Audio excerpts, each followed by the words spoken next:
The first time he stole my juice box, I swore I'd get revenge. The second time, I let him take it because by then, he was stealing something else entirely. It was late autumn in Portland, the kind of crisp day where the air smells faintly of rain and roasted coffee beans from the shop across the street. I was sitting on the bench outside McAllister High, sipping from my favorite mango juice box, when Ethan Hart sauntered up. He didn't say hi. He didn't ask. He just plucked it from my hand like it belonged to him, took a slow sip, and looked at me with those impossible green eyes. "You're welcome," he said. "For what?"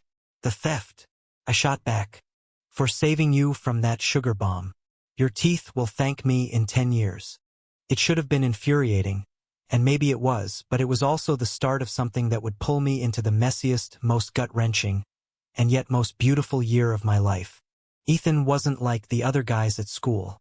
He had this way of walking like he owned the hallway without ever trying.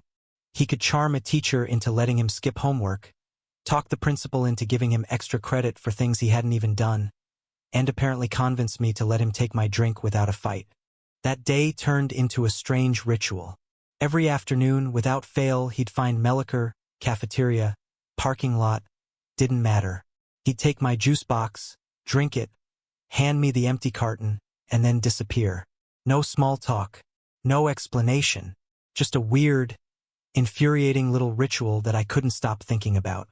It was 2 weeks later when he changed the game. Instead of just swiping the juice, he sat beside me under the bleachers during lunch. Rain tapped on the metal roof above us. He didn't say anything for a long time, just looked out at the field like he was memorizing it. Then he turned to me and said, "Trade you." "For what?" I asked, already fishing my juice box from my bag. "A secret," he said simply. I snorted. What kind of secret is worth mango juice? The kind you can't tell anyone. The kind that if you keep itty-uri mine. It was ridiculous. It was reckless. And it was also, somehow, irresistible. So I gave him the juice.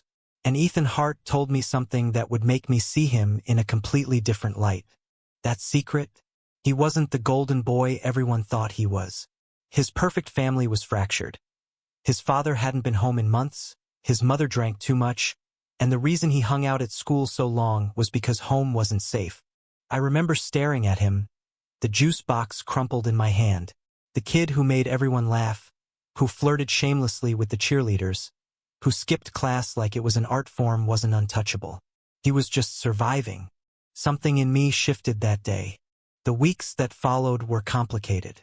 We started talking more at first in short bursts like we were testing how much truth we could handle. Then longer conversations, late into the night, our words spilling through text messages until my phone felt like a lifeline. But Ethan had walls. High ones.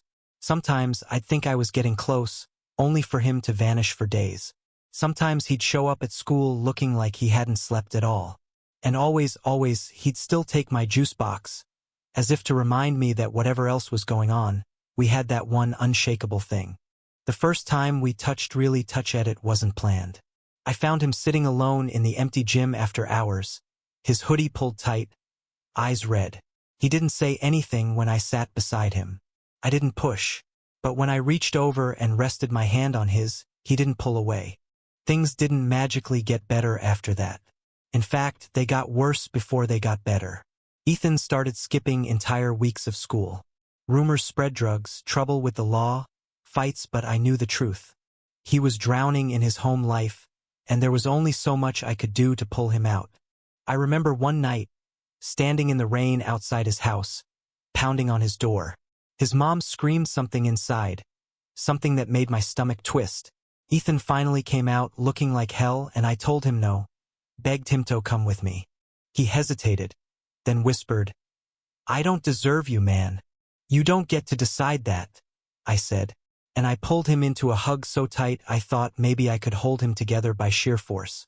Spring came, and with it a small miracle. Ethan started showing up again, not just to school but to life. He got a part-time job at the coffee shop across from campus. He started smiling more, real smiles this time, not the sarcastic mask. One afternoon, I walked in to see him behind the counter, holding a juice box in his hand. "For you," he said, sliding it across the counter.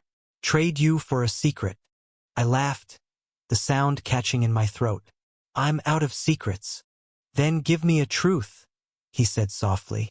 So I told him, right there, with the smell of espresso in the air and the rain tapping the windows. I told Ethan Hart that somewhere between the first stolen sip and the last shared secret, I'd fallen in love with him. He didn't answer right away. He just reached across the counter, took my hand, and didn't let go. That was the moment I realized the truth about love. It's not about grand gestures or perfect timing. It's about the small things, the stolen moments, the juice boxes traded for secrets, until one day you wake up and realize the person who once annoyed you into submission has become the person you can't imagine your life without. And if you're lucky, they feel the same way. Because when Ethan finally leaned in and kissed me, the world didn't stop spinning. It just made more sense than it ever had before. Thank you for listening.